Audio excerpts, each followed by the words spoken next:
Sit gerus.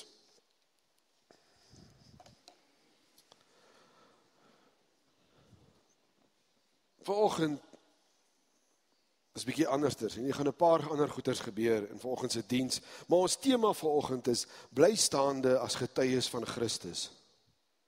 En ek wil vanoggend 'n Bybelstorie met jou deel, want ek het agtergekom as jy so 3 of 4 hoofstukke lees vir mense, dan sal hulle geneig om te slaap.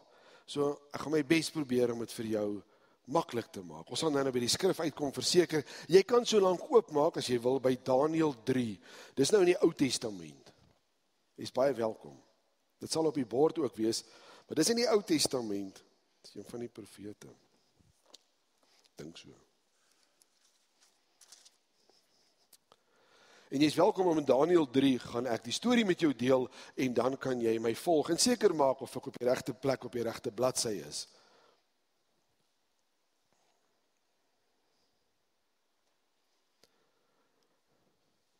Ons storie begin, en eintlik kan jy Daniël 1 en 2 al reeds lees, as jy meer agtergrond wil hê, maar ek het nie tyd vanoggend om daarna te kyk nie, so ek wil graag begin by Daniël 3, en ek gaan praat oor 3 ouens, Daniël se vriende, Sadrag, Mesach en Abednego.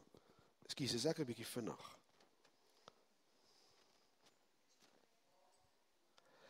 Ja, dis in die Ou Testament.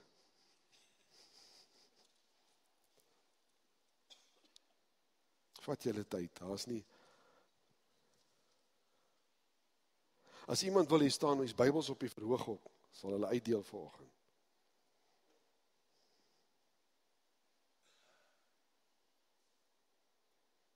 Die ongemaklike stiltes. Nou vra hulle eers vir mekaar van voor na agter.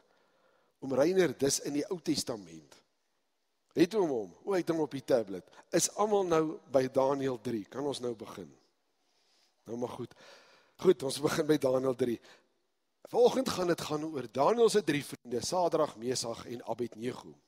En ons gaan 'n bietjie kyk wat het hierdie 3 ouens aangevang en wat het met hulle gebeur.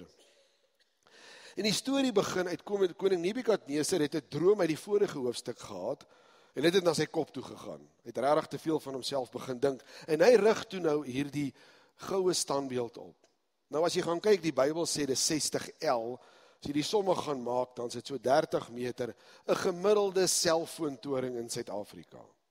Met ander woorde, dit was 'n netjiese stuk goud. Ek weet nie hoe baie goud moes dit gewees het nie, maar die ding is opgerig. Hy's hoër as die dak uit die aard van die saak.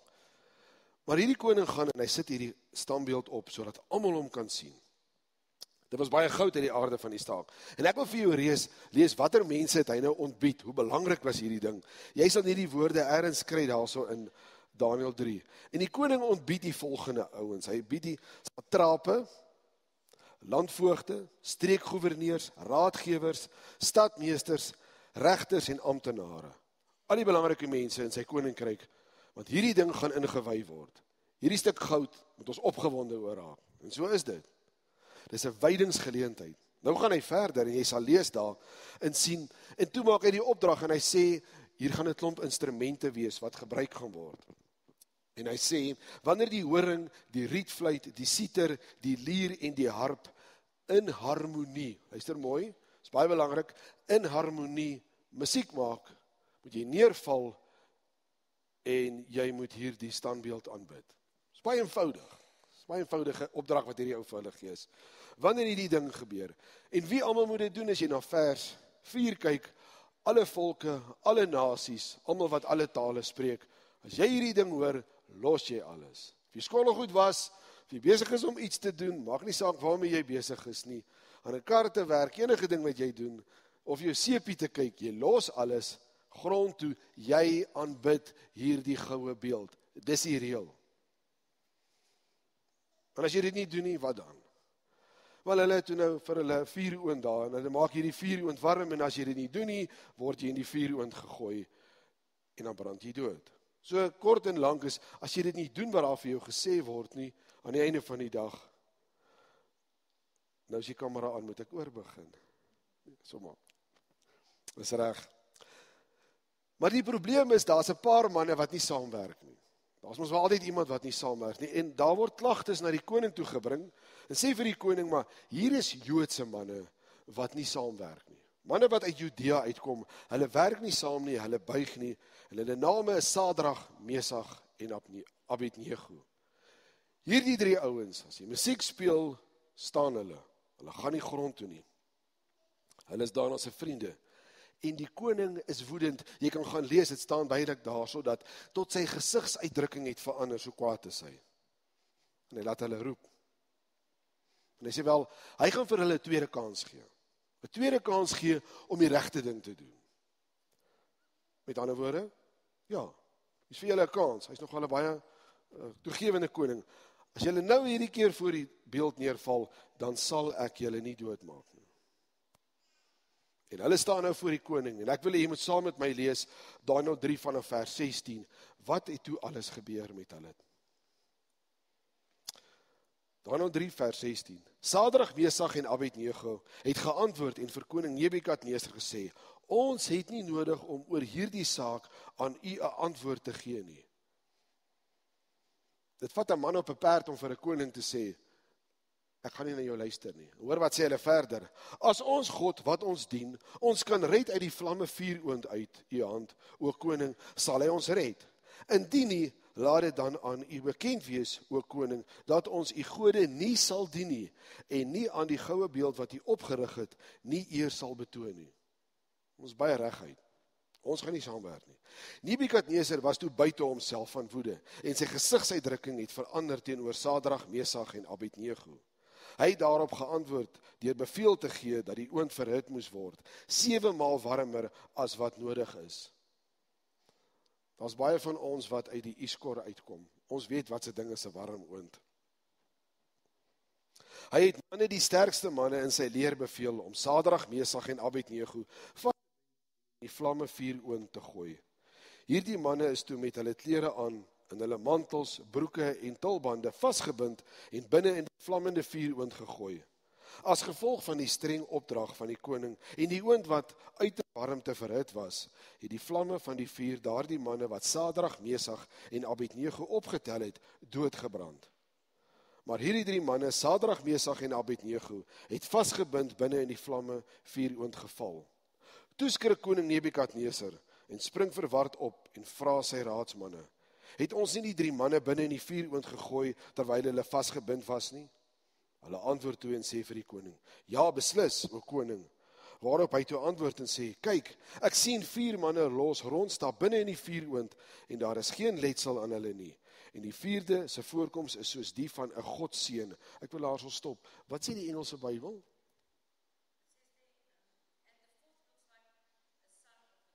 Son of the gods. Wat sê die 33 vertaling? Het iemand vir my daar 'n woord wat daar so is? Van 'n godeseun. Daar's ander vertalings wat ook praat van 'n engel. Wel, met ander woorde, dis nie net 'n gewone mens nie. Nebukadneser het besef, iets is besig om hier te gebeur. Kom ons gaan verder. Daarop gaan Nebukadneser nader na die opening van die vlammende vuuroond en sê toe, Sadrag, Mesach en Abednego, diensknegte van die Allerhoogste God, kom uit en kom hier. Toe kom Sadrag, Mesach en Abednego reg uit die vuuroond. Voor ek begin, ek wil iets sê daar. Dis nogal interessant toe die moeilikheid groot is, skielik te weet koning Nebukadneser, wie is die ware God? Ja, ewe skielik te weet hy dit. Maar kom ons kyk 'n bietjie, wat het hier gebeur? En ek wil jy moet 'n prentjie in jou kop saamstel van hierdie gebeurtenis. Waar het begin?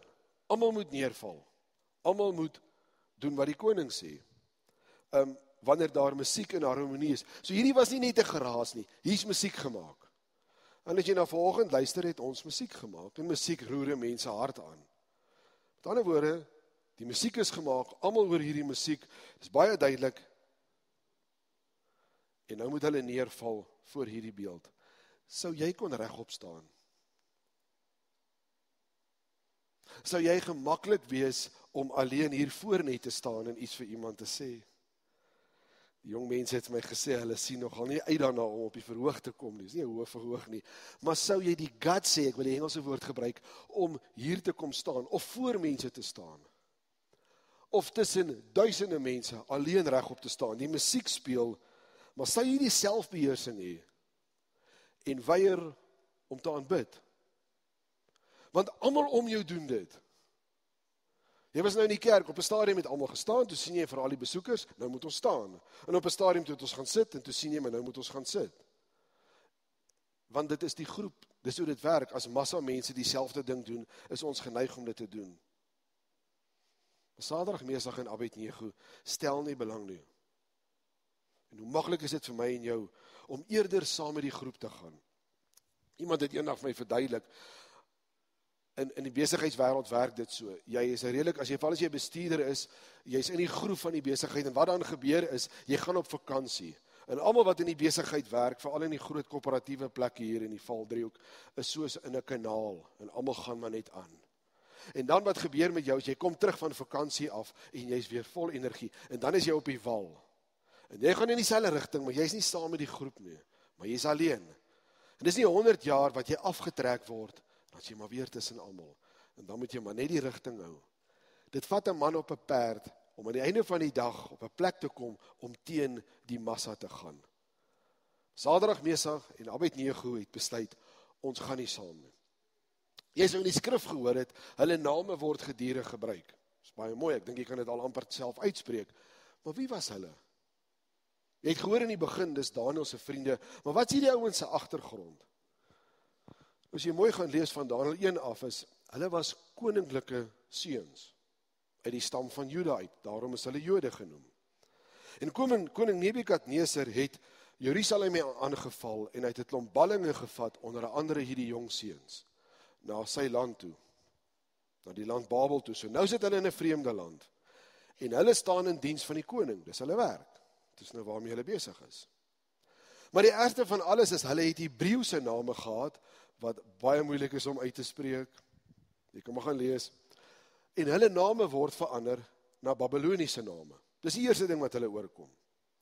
Die tweede ding is, hulle het dan hulle identiteit verloor,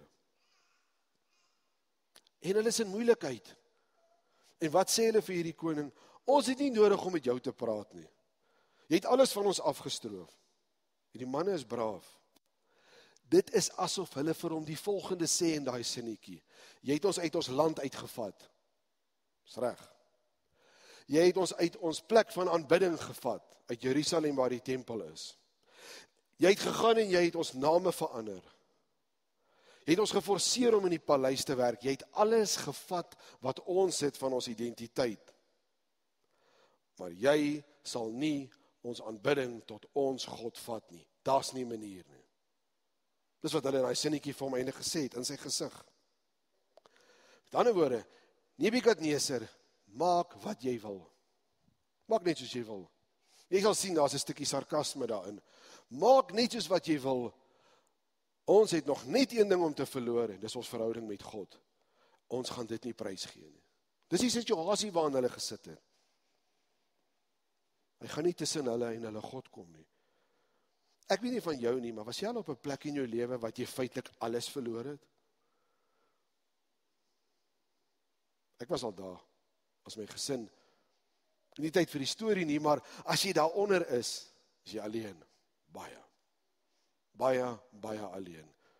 Wanneer jy deur 'n moeilike ding gaan, is jy alleen. Maak eintlik nie saak wat nie, maar as jy alles verloor, jou identiteit begin verloor, is daar niks oor nie. Maar hulle stel nie belang om te hoor wat hierdie ou te sê het nie. Al is hy die koning, al is die vuur besig om gestook te word, hulle stel nie belang nie. So wat is hulle apologie? Apologie beteken, wat sê hulle nou teen hierdie koning? Lees weer vers 17. As ons God wat ons dien, ons kan red uit die vlamme, vuuroond, en uit die hand, o koning, sal hy ons red? Eerste ding, as ons God ons wil red, dan sal hy. Indien nie, laat dit aan u bekend wees, o koning, dat ons u gode nie sal dien nie, en aan die goue beeld wat u opgerig het, nie eer sal betoon nie. Hulle draai nie doekies om nie. Dink jouself in, as jy vir iemand kan sê, my God sal my help uit dit waar ek besig is om deur te gaan. Maar as hy my nog steeds nie help nie, dan sal ek vasstaan. Ek sal nie ingee nie. Nou dis maklik om dit te sê as die ligversorger blaas en die beligting is goed en die ou hier voor, hou jou so rukkie, jou aandag miskien, dis wonderlik. Maar gaan terug in jou situasie waarin jy is, wat vir jou moeilik is, dan is dit moeilik om hierdie goed te sê. Maar hulle is baie reguit. Hierdie manne het geloof. Baie geloof.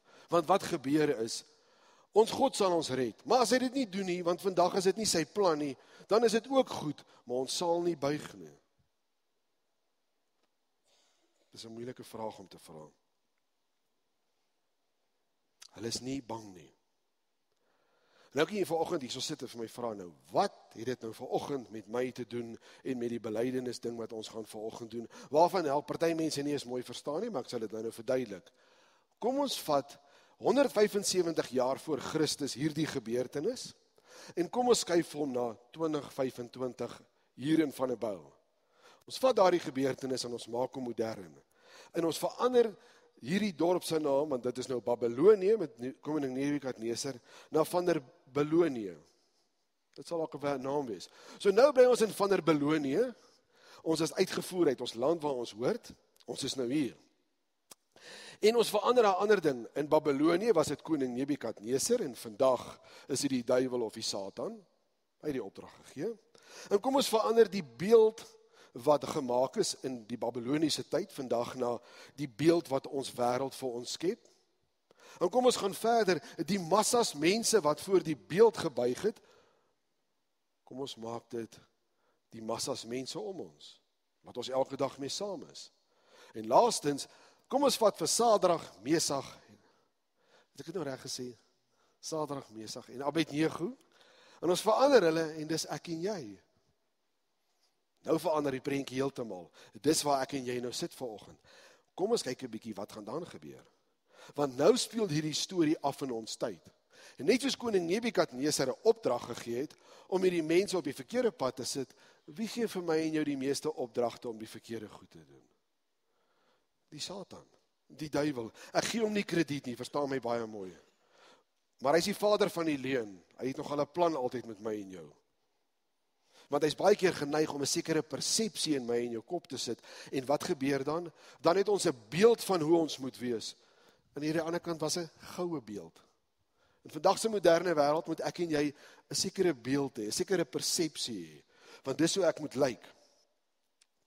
Want dis die kultuur van ons wêreld, ons moderne wêreld. Die kultuur waarmee ons sit. Media, sosiale media, belangrike mense. Julle gaan nou die taal verstaan, jong mense. Cool mense. Sportsterre en influencers. Ek kry nie 'n mooi Afrikaanse woord vir 'n influencer nie. Dis nou mense op sosiale media wat vir jou vertel hoe moet jou lewe lei. En ons glo dit. En ons loop agter hulle aan. Hulle het gesê. Ek soek nog na 2 mense my lewe lank. Hulle en iemand. Het julle hulle al ontmoet? Iemand het gesê die kerk se dak is te donker. Waar's die iemand? Iemand het dit gesê. En hulle, ek soek na hulle. Maar dis hy hulle en hy iemands wat in ons moderne wêreld die verkeerde goed vir ons leer. Vir ons leer oor goed wat ons nie nodig het nie. En dan leer dit vir jou hoe jy moet ruik, hoe jy moet lyk, hoe jy moet aantrek, wat se werk jy moet doen en hoe jy moet leef. Dit wat jy geleer word in die moderne wêreld, het niks met God of die Here Jesus te doen nie. Absoluut niks. Maar dis wat hulle vir ons vertel. Want koning Nebukadneser het gesê, jy sal voor hierdie beeld buig, en in vandag se moderne wêreld word daar vir my en gesê, jy sal hierdie beeld of hierdie persepsie van die lewe aanneem, want dis reg. Of het goddelik is of nie.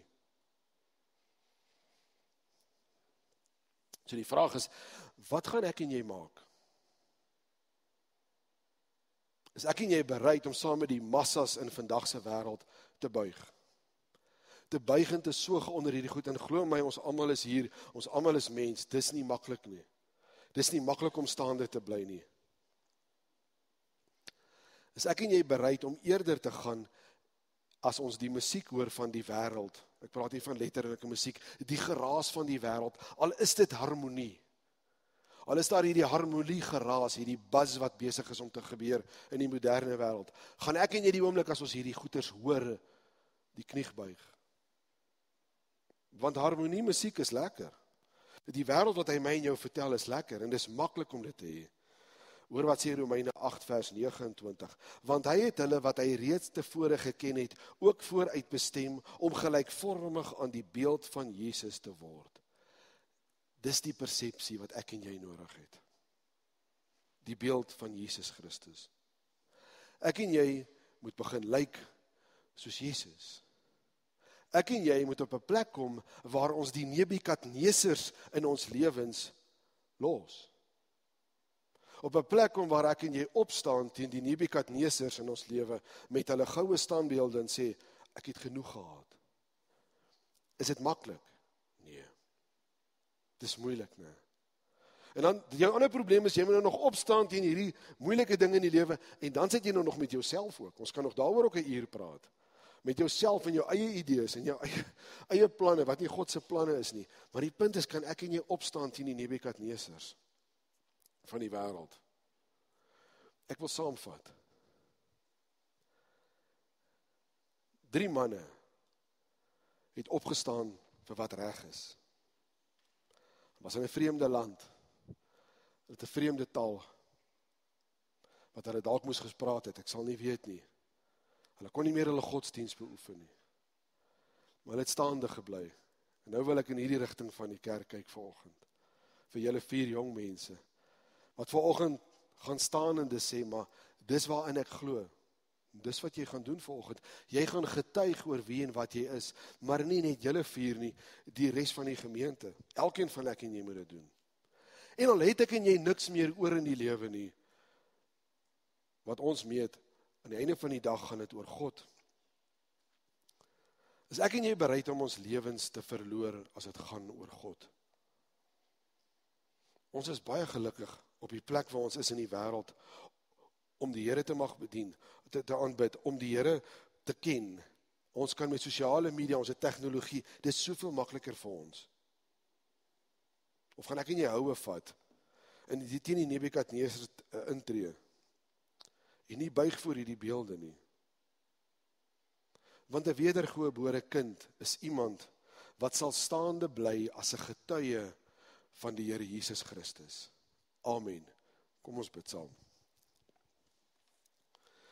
Here, ons kom vanoggend voor U, dan besef ons, maar ons het nodig om klein te word voor U.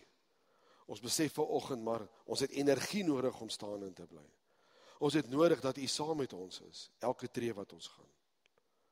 Ons wil U bid, Here, dat U Gees sal kom, vir ons nuwe lewe sal gee, 'n nuwe lewe, 'n nuwe hart, waar ons sal opstaan, teen die Nebukadnesers in ons lewe, teen die goue standbeelde wat ons moet aanbid, wat nie reg is nie, maar dat ons sal terugdraai na U toe, en sal staan vir wat reg is. Amen. Nou ja, kan julle 4 jong mense vir my vorentoe kom?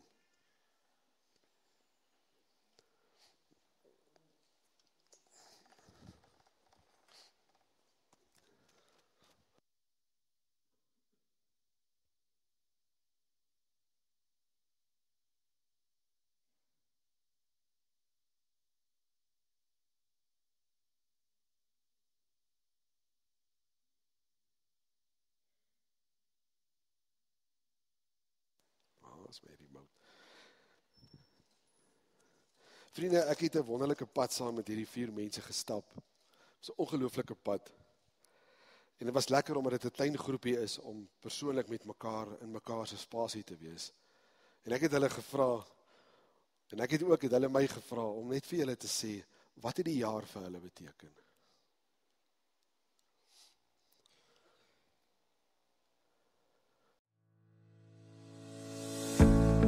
My was hierdie jaar 'n ongelooflike jaar. Ek het saam met 4 mense op pad gestap. Hulle het vir my baie geleer. Hulle het vir my iets geleer van myself, van die woord, en dit was elke dag 'n voorreg om met elkeen van hulle betrokke te raak in hulle lewens. En mag die pad vorentoe saam met hulle nog groei. En my hart vir julle 4 mense is dat hou net vas aan die Here en stap net saam met hom op die pad. Ons is baie stil gewees nou. Lekker. Baie stil. Lekker. Dat kan jy dit sê.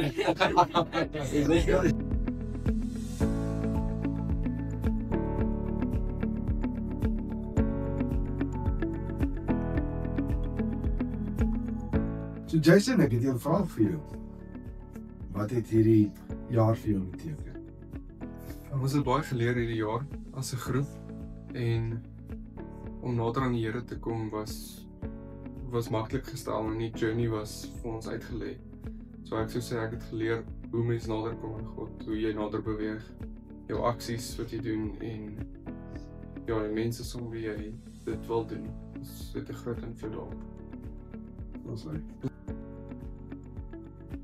Hierdie jaar het vir my vordering beteken in nie net myself nie, hoe ek die lewe sien, hoe ek sien hoe die Here op my werk, op die mense rondom my.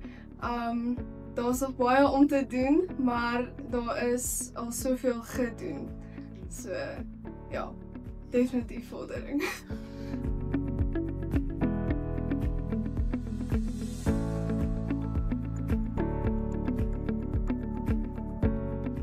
Die jaar het vir my beteken om te vergewe en te vergeet en dat die beoordeel nie by my lê nie, maar by my God lê. Dit het my ook geleer dat die Here vat jou soos wat jy is. Hy moet jou waar jy is en ja, hy maak jou reinig waar jy is en hy werk aan jou. So deur die jare en dit vat tyd. Dit is nie 'n oornag journey nie, maar dis elke stap die moeite werd. Ja. Die jaar het vir my baie beteken van ek moet aanhou vra en net nie bang wees om te wonder en verder te leer nie. En dit is okay om anders te wees as die res van die mense.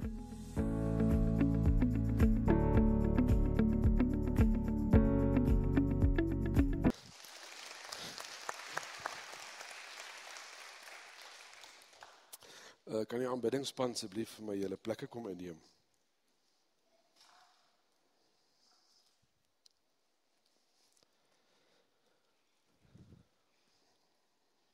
Ja, hulle het nie gedink ek gaan die stukkies video gebruik aan die einde van die dag nie. Ja, julle het gehoor, ons praat van belydenis aflegging, ons praat van die belydenis, wat ook al mense sê daarvan, maar dis nie waar die belangrikste gedeelte is nie, maar ek wil tog vir jou sê, wat is 'n belydenis? Wat is dit om te sê, maar ek bely iets? Belydenis beteken om openlik iets te erken. En dis wat julle gaan doen voor hierdie mense vanoggend. Julle gaan openlik iets erken aan die mense. Die tweede ding is, ek ken julle en ek het saam met julle gestap. En ek weet dis julle hartsbegeerte. Is julle hartsbegeerte om staanende te bly. En dis 'n uitdaging wat vir julle voorlê. Maar julle skaam julle nie vir God nie. En dit weet ek. En ja, julle het gehoor vanoggend van Sadrag, Mesach en Abednego, wat staande moes bly. Ja, en dis wat vir julle voorlê. Maar ek wil graag 'n skrif met julle deel, Romeine 10 vers 9. Want as jy met jou mond bely dat Jesus die Here is, en jy glo met jou hart dat God hom uit die dood uit opgewek het, sal jy verlos word. Want met die hart glo ons en word so regverdig verklaar, met die mond bely ons en word so verlos. Baie mense en die jong mense vra vir my, hoe weet ek of ek kind van God is? Romeine 10 vers 9. As jy met jou mond bely en met jou hart glo dat die Here Jesus opgewek is uit die dood en jou verlos, en met jou mond dit bely, dan is jy verlos. Maar julle is vanmôre hierso om belydenis van geloof af te lê. Om belydenis van geloof af te lê beteken dat julle om die mond te bely dat ook al wat in julle hart is en dat julle dit glo. Dis 'n belofte wat julle aan maak om alleen op hom te vertrou, om te lewe volgens sy woord, getrou te deel te neem aan die erediens en aan die aktiwiteite van sy kerk, om te volhard in die gebed en om God se op alle terreine van die lewe deur woord en daad te verheerlik. Daarom versoek ek julle om op die volgende vraag voor die gemeente te antwoord. Ek gaan deur die vraag gaan en dan sal ek julle elkeen vra. Die eerste vraag. Glo jy dat die leer, sowel as in die Ou en die Nuwe Testament, en in die artikels van die Christelike geloof vervat is, in die kerk hier geleer word, en die ware en die volkome leer is van die verlossing? Beloof jy om as lidmaat van die gemeente van Christus, deur sy genade en die belydenis van die leer, tot die einde van jou lewe te volhard, en alle leerringe wat daarvoor afwyk te verwerp? Ten derde, bely jy dat die Here Jesus Christus jou persoonlike verlosser is, en dat jy hom liefhet? Beloof jy om hom te dien en sy naam getrou te bely voor die mense en om aktief van die werksaamhede van die kerk deel te neem? Jason? Elandri? Jenna? Nerai? Nou ja, gemeente, hier staan 3 jong mense wat die hart het om dit uit en uit duidelik te maak in wie glo hulle. En gemeente, ek wil jou vra, gemeente, sien om na hierdie lidmate. Ontvang hulle as medelede van die liggaam van Christus. Moedig hulle aan tot liefde en goeie werke en bid vir hulle. Leef in liefde met mekaar saam. Want Jesus het gesê, as julle mekaar lief het, sal almal weet dat julle disippels in my naam is. Amen. En ek wil graag die hele 4 moet vir my vorentoe staan. En ek wil hê die gemeente moet vir my staan. En ek wil hê ons moet die seën aan hierdie jong mense toesing.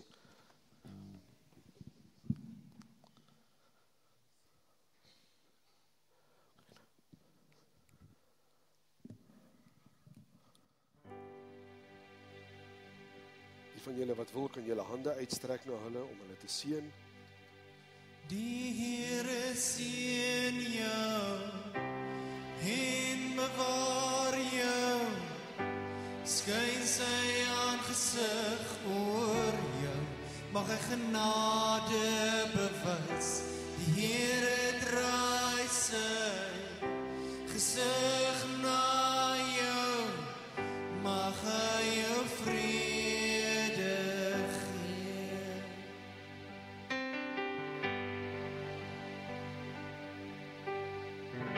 Die Here seën jou en bewaar jou, skyn sy aangesig oor jou, mag sy genade bewys.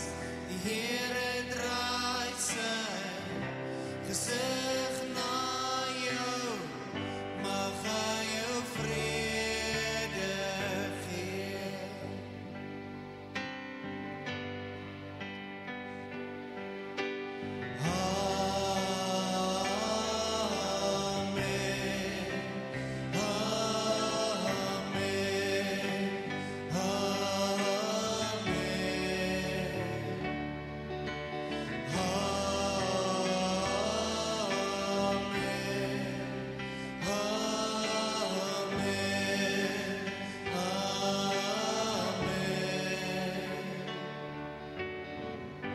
Die Here seën jou en bewaar jou, skyn sy aangesig oor jou, mag hy genade bewys.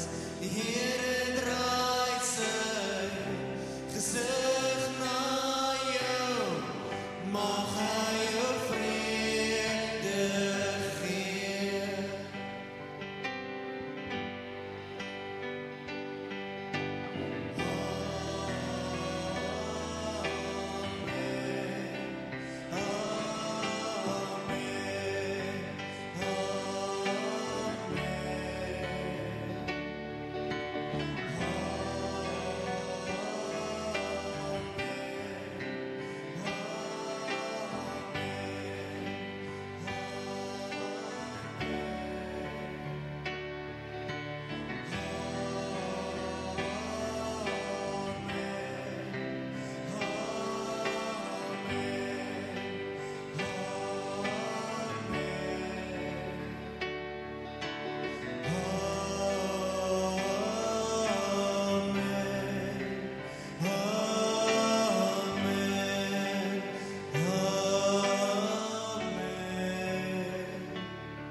Here, ons word stil voor U vanoggend.